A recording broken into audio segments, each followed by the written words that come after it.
베드로전서 1장 3절에서 4절 말씀.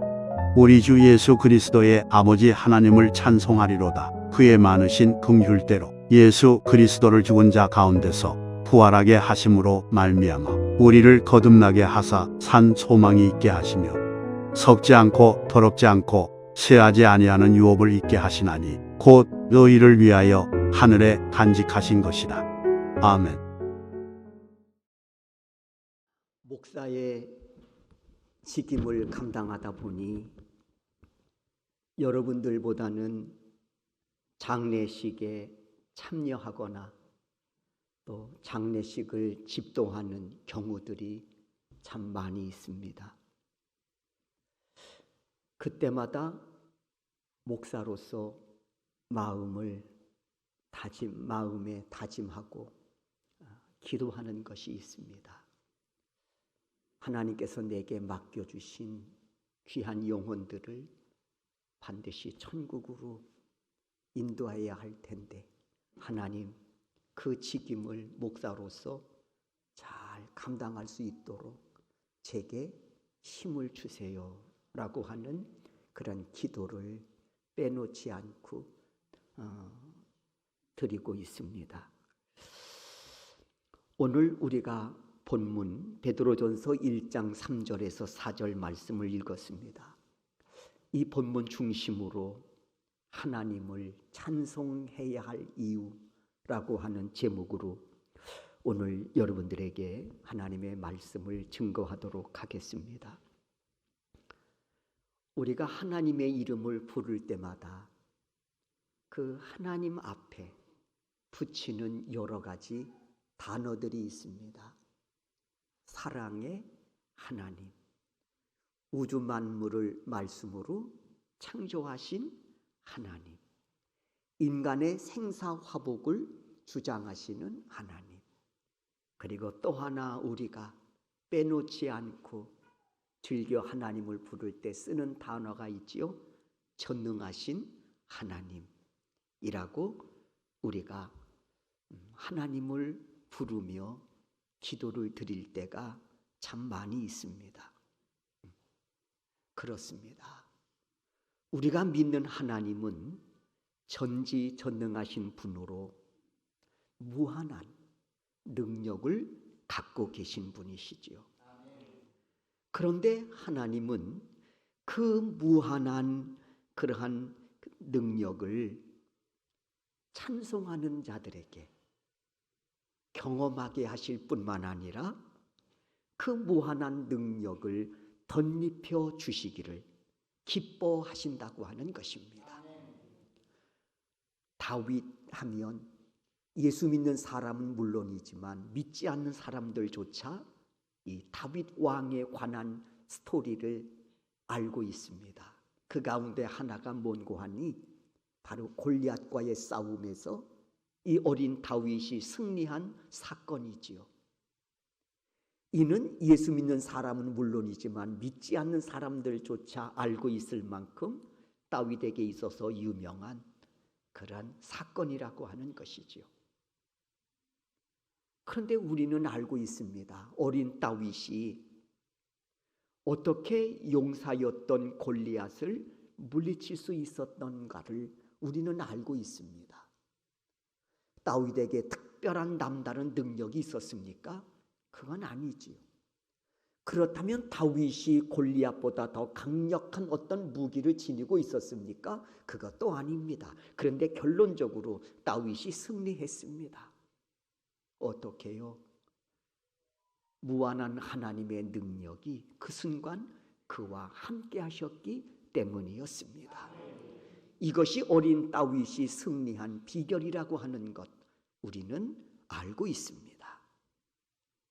그래서 우리는 하나님 하고 부를 때 그 앞에다가 전지전능하신 하나님, 무한한 능력을 갖고 계신 하나님이라고 우리가 하나님을 부르고 있는 것입니다.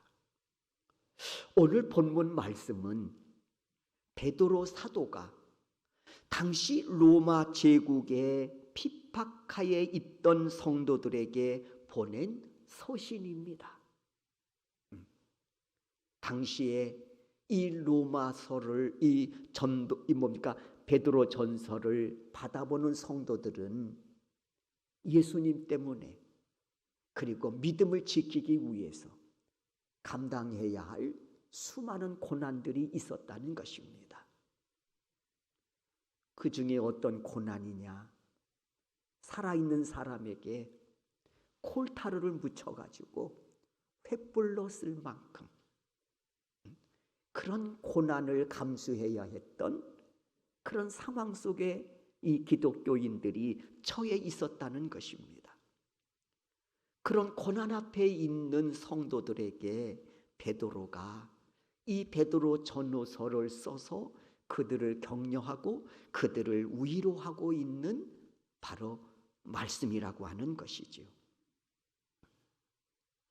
그런데 이런 상황을 감안할 때 오늘 본문 3절에 찬송하리로다 라고 하는 이 말씀은 참으로 이해하기가 좀 어렵습니다. 이런 고난 속에, 이런 핍박과 박해 속에 놓여 있는 기독교인들을 향해서 권면합니다. 찬송하리로다. 참 이해하기가 어려운 말 아닙니까?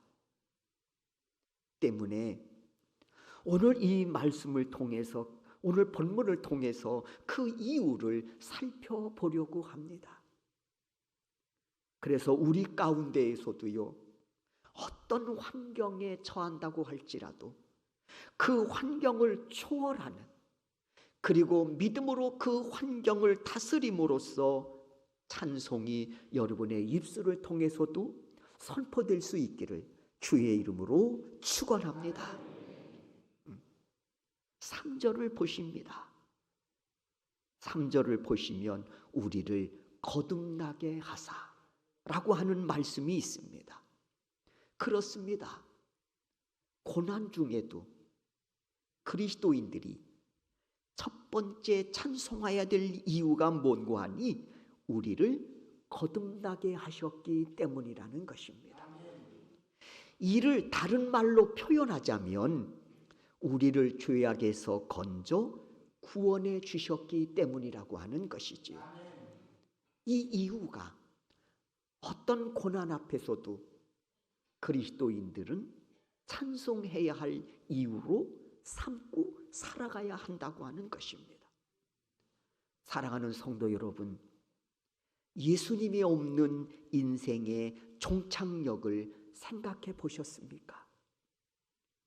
우리 모두는 너나 나나 할 것 없이 인생의 종착역을 향해서 달려가고 있는 사람들 아닙니까? 누가 이를 부인할 수 있겠습니까? 네? 인생의 종착역을 향해 누구나 달려가고 있습니다. 히브리서 9장 27절에서 말씀합니다.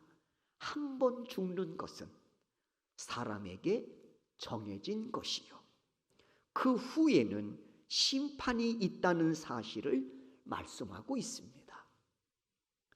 마태복음 25장 41절에서도요, 죄로 인한 하나님의 준엄한 심판이 기다리고 있음을 말씀하고 있습니다. 인생의 종착역에서 말입니다. 그런데 여러분, 우리가 믿는 예수 그리스도께서 우리 인생의 종착역을 바꾸어 놓으셨다는 사실입니다. 그리고 말씀합니다. 요한복음 14장 6절이지요. 우리 다 같이 한번 이 말씀을 읽도록 하겠습니다. 읽습니다. 내가 길이요 진리요 생명이니 나로 말미암지 않고는 그 누구 아버지께 올 자가 없느니라. 아멘. 그러면서 예수님 말씀합니다. 구원받을 만한 다른 이름을 우리에게 주신 적이 없다고 말입니다. 사랑하는 우리 소명교회 성도 여러분, 왜 우리가 하나님을 찬송해야 합니까? 오늘 본문에서 말씀합니다. 우리를 거듭나게 하셨기 때문이라는 것입니다. 우리를 죄악에서 건져 구원해 주셨기 때문이라고 하는 것입니다. 이로써 우리의 인생의 종착역이 지옥에서 천국으로 바꾸어졌기 때문에 그 하나님을 바라보며 믿음의 사람은 찬송해야 한다 라고 하는 사실을 오늘 본문을 통해서 우리에게 말씀해 주시고 있습니다. 그렇습니다. 하나님께서는 약속하신 대로 이 땅에 예수 그리스도를 보내주시고 때가 이름에 십자가에 달려 피 흘려 죽으심으로써 우리의 모든 죄값을 치르시고 3일 만에 부활하심으로써 믿는 자들에게 구원을, 믿는 자들에게 영생의 길을 열어놓으셨다는 사실입니다. 그러면서 베드로가 말합니다. 그 하나님의 은혜 앞에 찬송하라. 그러므로 믿음의 사람들에게 있어서 두려운 것이 있다면 고난이 아니라 이 구원의 은혜를, 이 구원의 즐거움을 잃어버리고 사는 것입니다. 이와 같은 사실에 대해서 하나님은 다윗을 통해 생생하게 증언하게 하셨습니다. 우리가 한번 시편 51편 12절 말씀을 한번 읽겠습니다. 화면을 보시고 읽습니다. 주의 구원의 즐거움을 내게 회복시켜 주시고 자원하는 심령을 주사 나를 붙드소서. 다윗의 생애를 여러분들은 대부분 알고 계실 줄로 믿습니다. 들에서 양을 치던 목동이 하나님의 은혜로 일약 한 나라의 왕이 됐습니다. 표면적으로 보면 참 대단한 그리고 부러운 삶을 우리에게 보여주는 듯 싶습니다. 그러나 그의 생애를 가만히 들여다보면 다윗만큼 파란만장한 삶을 산 사람이 또 어디 있을까 할 정도로 그의 생애는 고난의 연속이었음을 알 수 있습니다. 그러면서도요, 그 수많은 고난을 겪으면서도요, 다윗이 놓치지 않고 믿음으로 붙잡고 있었던 것이 있었습니다. 그게 뭔고 하니 구원의 즐거움이었습니다. 구원의 즐거움이었단 말이에요. 그러나 시편 51편에서 보듯이 다윗은 뼈아픈 참회의 기도를 지금 드리고 있습니다. 참회의 기도를 드리면서 그가 하나님께 간구하는 그 내용이 바로 방금 읽은 그 말씀이에요. 주님, 구원의 즐거움을 회복시켜 주십시오. 참회의 기도를 드리면서 말입니다. 우리가 알고 있는 것처럼요, 다윗이 왕위에 오른 뒤에 그 권력을 이용해서 우리아의 아내 밧세바를 범하는 간음죄를 짓고 맙니다. 또한 그 죄를 은폐하기 위해서 충성스러운 그녀의 남편 우리아를 전쟁 최전방에 세워서 간접살인 죄를 저지르고 맙니다. 위에서 하나님 다 내려다보고 계시지요. 이때 하나님 나단이라고 하는 선지자를 이 다윗 왕에게 보내서 그의 죄를 지적하게 하시고 책망케 하십니다. 그때 다윗은 그 책망 앞에 무릎을 꿇고 여호와여, 내가 범죄하였나이다. 통에 자복합니다. 그 내용을 보면, 통에 자복하는 내용을 보면 죄로 인한 하나님의 징계도 두렵지만 또 하나의 두려움은 죄를 지음으로 인하여 구원의 즐거움이 내게서 사라져버린 것이었습니다. 수많은 고난과 역경 속에서도 이 구원의 즐거움 하나 붙들고 넉넉히 이겨왔는데 죄를 짓고 나니까 이 구원의 즐거움이 사라져버린 거예요.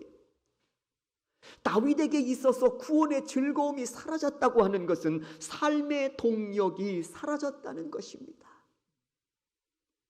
때문에 다윗은 지은 죄에 대하여 통에 자복하면서 그가 하나님께 간절히 구하는 것이 있었습니다. 그게 뭔고 하니, 주여 내게 구원의 즐거움을 회복시켜 주십시오. 이 구원의 즐거움이 내 삶의 동력이었고 여기까지 달려오게 한 힘이었습니다. 제발 통에 자복하니 이 구원의 즐거움을 회복시켜 주십시오. 사랑하는 성도 여러분, 예수 그리스도를 통해서 죄사함을 받고 구원의 은총 속에 거하는 사람은 세상이 넘지 못할 구원의 즐거움을 간직하고 사는 사람들입니다. 때문에 베드로 이 구원의 즐거움을 누구보다 자신이 먼저 누리고 있었기에 자신처럼 고난을 당하고 있는 그리스도인들에게 이 구원의 즐거움으로 인하여 하나님을 찬송하라고 하는 권면의 말씀을 주고 있는 것입니다. 사랑하는 우리 소명교회 성도 여러분, 알고 계시지요? 이 구원의 은혜가 오늘 우리에게 임하여 오늘 이 시간 하나님의 몸된 성전에 나와 예배 드리고 있다는 것을 말입니다. 그렇습니다. 우리는 예수님을 믿고 예수님으로 인해서 거듭난 믿음의 사람들이요 천국 백성들입니다. 그런 의미에서 우리는 이중 국적자들입니다. 천국 무비자로 갑니다. 그러므로 이 구원의 은혜는 우리가 어떤 상황 속에서도 감사하고 찬송하며 붙들어야 할 귀한 은혜인 줄로 믿습니다. 소망합니다.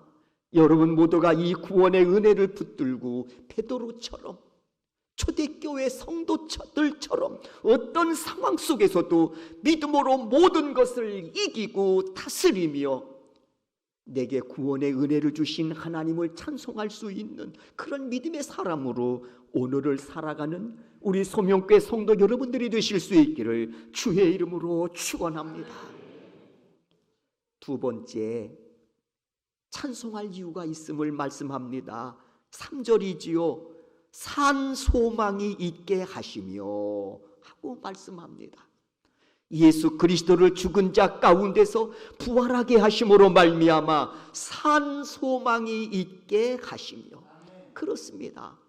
3절 말씀에서 보듯이 예수 그리스도께서 죽음의 권세를 이기시고 다시 살아나심으로 이를 믿는 자들에게 산 소망을 주셨다고 했습니다.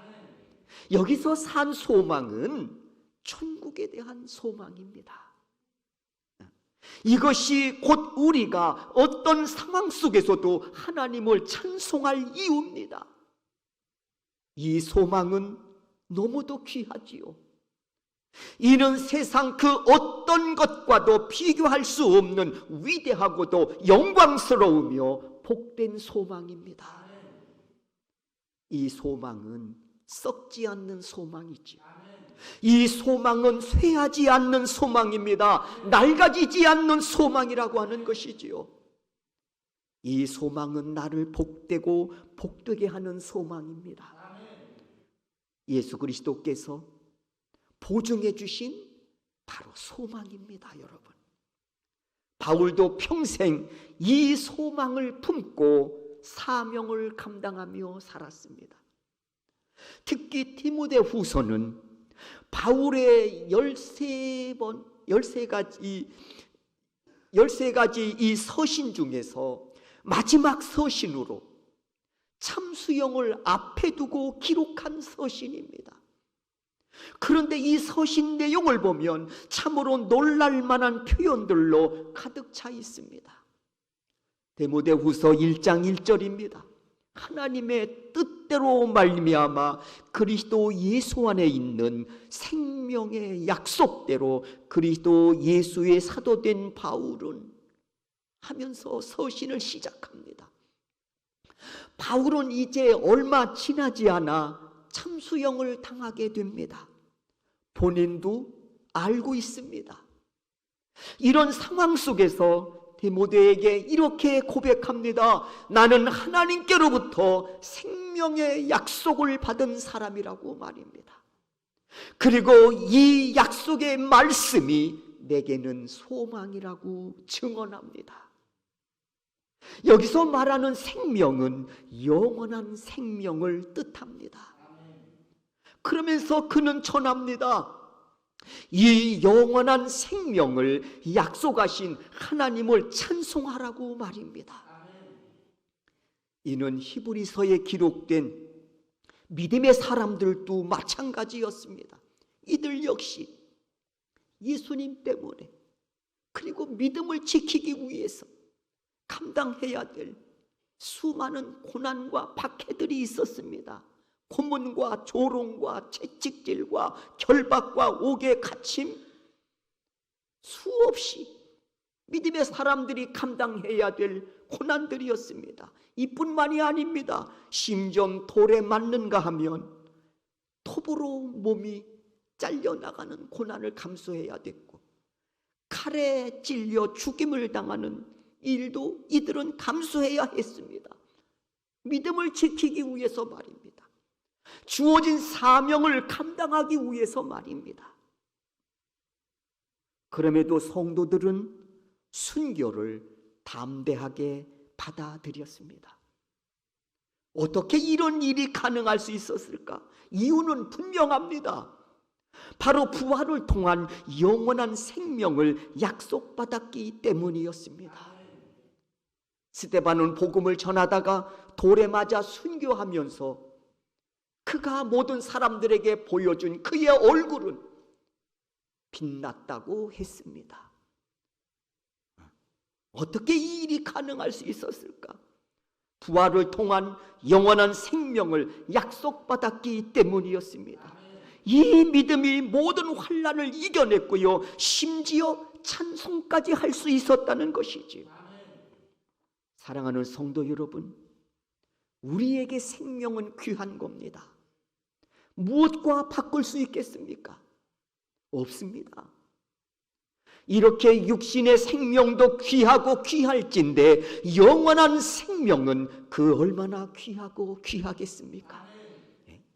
그런데 예수님 자신이 사망 권세를 이기시고 십자가에 달려 죽으시고, 그리고는 부활의 첫 열매가 되셔서 믿음의 사람들에게 약속하셨습니다. 내가 영원한 생명을 주리라고 말입니다. 이것이 우리의 찬송입니다. 사랑하는 소명의 성도 여러분, 이 약속 믿음으로 붙들므로 이 영원한 소망을 주시마 약속하신 그 은혜의 주인공이 되어 그날을 준비하며 오늘을 살아가는 믿음의 사람들이 되실 수 있기를 주의 이름으로 축원합니다. 세 번째 찬송해야 될 이유를 4절에서 말씀하고 있습니다. 유업을 잊게 하심으로 찬송해야 한다는 것입니다. 4절이지요. 썩지 않고 더럽지 않고 쇠하지 아니하는 유업을 잊게 하시나니 곧 너희를 위하여 하늘에 간직하신 것이라. 그러므로 고난 중에 있는 성도들아, 고난에 굴복하지 말고 무릎 꿇지 말고 고난 앞에 믿음 무너지지 말고 오히려 구원의 은혜를 주신 하나님을 찬송해야 할 것이다. 4절에서 유업을 잊게 하셨다고 했지요. 여러분, 여기서 유업은 유산으로 천국 상속을 말합니다. 이것이 세 번째 성도들의 찬송의 이유라는 것이죠. 그렇습니다, 여러분. 믿음의 사람들은 마치 아버지가 자녀를 위해 재산을 상속하듯이 하나님은 우리에게 천국을 상속하심으로 믿음의 사람들은 천국을 상속받은 사람들이라고 하는 것입니다. 그리고 이는 고난 중에서도 찬송케 하는 귀한 선물이라고 하는 겁니다. 여러분, 우리가 이 땅에서 누리는 모든 유업은 시간 앞에, 세월 앞에 다 낡아질 수밖에 없습니다. 쇠할 수밖에 없다는 것이죠. 땅에 속한 유업은 그 어떤 것도 영원할 수가 없다는 말입니다. 네. 하지만 우리가 믿음으로 받은 천국은 그렇지 않습니다. 썩지 않습니다. 더럽혀지지 않습니다. 쇠하지 않습니다. 영원합니다. 그런데 안타까운 것은 이 귀한 천국에 대한 소망을 이 시대의 교회들, 성도들이 망각하고 잃어버리고 살아가고 있다는 사실입니다. 때문에 알아야 됩니다. 성도는 천국을 소망 삼고 살아가야 한다는 것을 말입니다. 누구나 인생의 종착역을 향해 달려가고 있기 때문 아닙니까, 여러분? 다윗, 죽음을 앞에 두고 있습니다. 사랑하는 아들 솔로몬을 앞에다가 앉혀 놓았습니다. 마지막 유언을 하기 위해서 말입니다. 다윗이 아들을 바라보며 유언합니다. 아들아, 나도 세상 모든 사람들이 가는 길로 가게 되었노라. 나도 한 나라의 왕으로서 권세와 부귀영화와 명예를 누리고 살았지만, 그러나 나도 역시 세상 모든 사람들이 가는 길로 가게 되었노라. 그러니 아들아, 너는 힘써 대장부가 되라. 하나님의 말씀 앞에, 그리고 그 말씀을 아멘으로 받음에 대장부가 되고 그 말씀을 지켜 준행함에 있어서 대장부가 되라. 그러면 하나님이 내 인생을 형통하게 책임져 줄 것이다. 솔로몬을 향한 다윗의 유언입니다. 그리고 솔로몬, 하나님의 주신 지혜로움으로 인생 황혼기에 지혜서 전도서를 기록합니다. 전도서 12장으로 구성되어 있지요. 매 장마다 반복되는 단어 하나가 있습니다.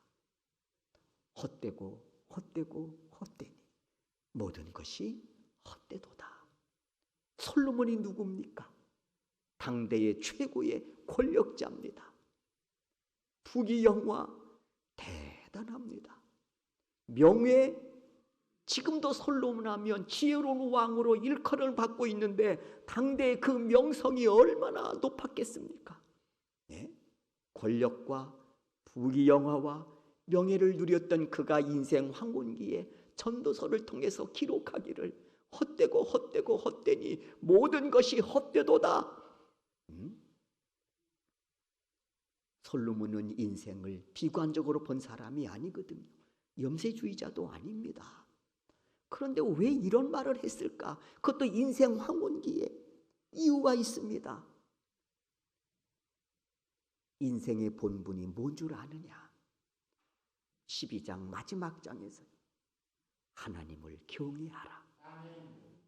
그 명령을 지킬 것이니라. 무슨 말인고 하니, 내가 당대의 왕으로서 최고의 권력과 부귀영화와 명예를 누렸다고 할지라도 내 인생에 하나님이 계시지 않았더라면 이 모든 것들은 다 헛된 것입니다. 그러니 여러분 명심하십시오. 인생의 본분은 하나님을 경외하는 것이고 그의 명령을 지키는 것입니다. 할렐루야. 사랑하는 성도 여러분, 우리가 예수님께서도 말씀하시는 거예요. 천국에 대해서. 때문에 예수님께서 공생의 시작을 하시면서 마태복음 4장 17절에서 처음 선포하신 말씀이 있습니다. 뭔고 하니 예수께서 비로소 전파하여 이르되 회개하라 천국이 가까웠느니라. 천국 복음으로 예수님의 사역이 시작이 됩니다.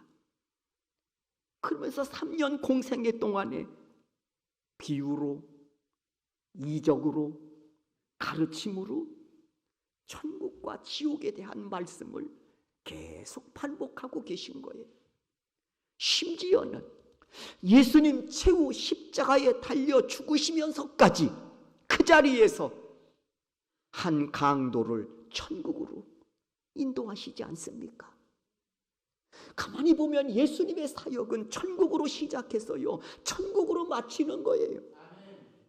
근데 그 예수를 믿는 성도들이 세상에 도취해서 천국을 망각하고 살아가면 되겠느냐는 거죠. 이런저런 어려운 일로 인해서 믿음 팔아먹고 천국 잊어버리고 사는 것이 그것이 옳으냐는 거예요. 베드로 안 된다는 겁니다. 어떤 고난 앞에서도 성도들이라면 적어도 찬송해야 될 이 이유를 놓치지 말고 살아야 한다는 것이죠. 그게 뭔고 하니 천국에 대한 소망이라는 것입니다. 그러기에 저는 우리 신앙의 모든 것은 천국을 향하여 한다고 믿습니다. 천국 축복, 이 확신을 가지고 있으면 우리는 늘 하나님을 찬송하지 않을 수 없습니다. 베드로처럼 초대교회 성도들이 박해 앞에서도 그 찬송이 끊어지지 않았던 것처럼 말입니다. 이게 진짜 신앙이 아닐까요? 이제 말씀을 마무리합니다. 명심하시기 바랍니다.